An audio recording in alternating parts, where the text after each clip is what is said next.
رحیم ربی زدنی علما خبر لنډ لنډ وایا د لارې سر د څوک بزي څوک برازي نه یقینا چې اوږدې خبرې خو موږ له راځیم نه مشران به خبرې کوي خبرې هغه دي چې واقعي لنډې هم وي او څه معنی خیزي او مختصر او جامع چې نورو مشرانو ته او کشرانو ته هم وخت میلاو شي زمونږ استاد محترم زمونږ مشر پروفیسر ډاکټر عباسین یوسفزي صاحب دا نن چې د چا په درناوي کې دا دستوره را جوړه شوې ده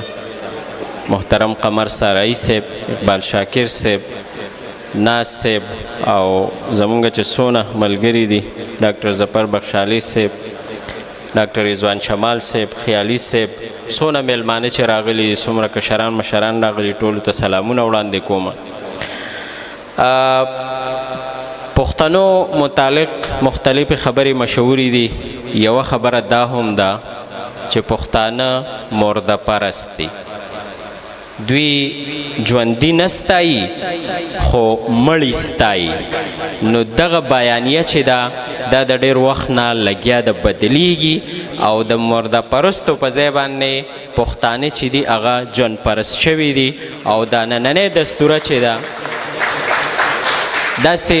یو څو مسلسل څو کالونه دستورې کیږي او دا نننۍ دستوره چې ده دا هم د دې خبرې هغه ښکاره ثبوت دی چې قمر سارایي صاحب شکر دیداري ژوندی دی الله پاک ته نور هم ژوند ورکړي چې د ادب خدمت وکړي او موږ د هغه ستاینه کوو د هغه ډاډګیرنه کوو او یو متل دی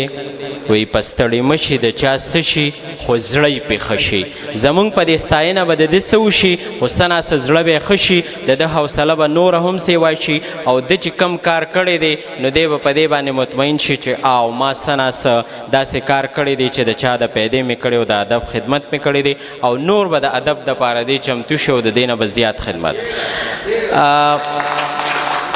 نواز طاهر صاحب د خدای وبخي هغه ژوندی و ریټایر شوی و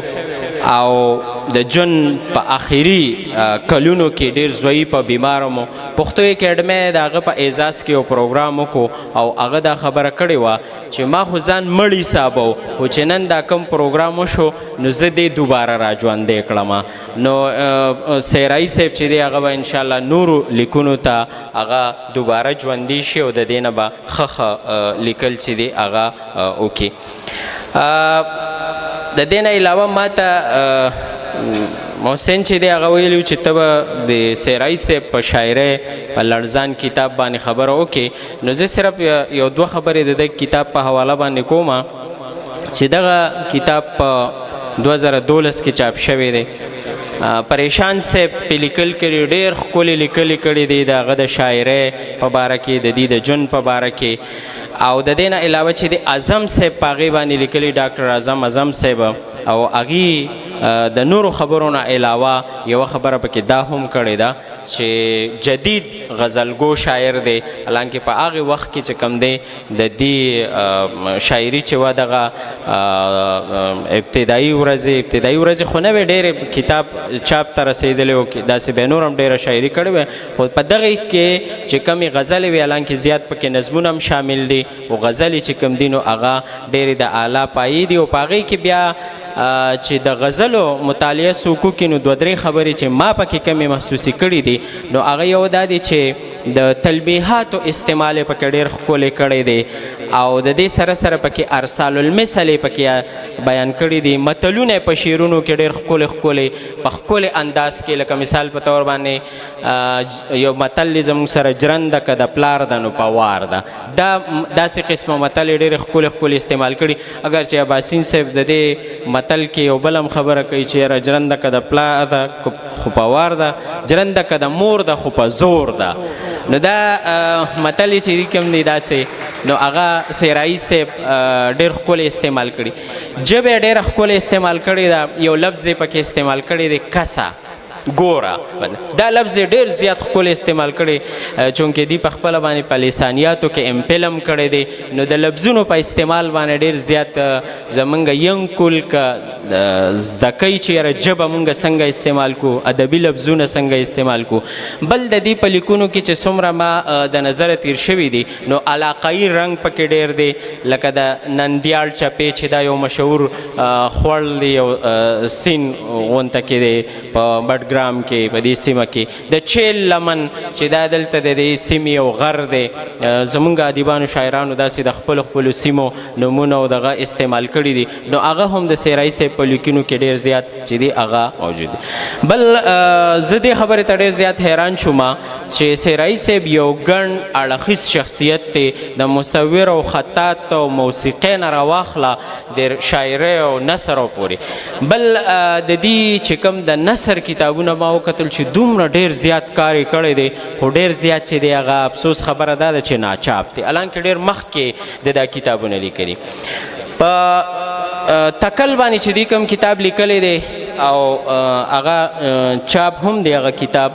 د تکل په آینه کې په هغې باندې مشتاق مجروح صاحب لیکل کړي دي، او تکل ډېر ګران کار هم دی، ډېر کم هم دی په پښتو کې. نو هغه دیله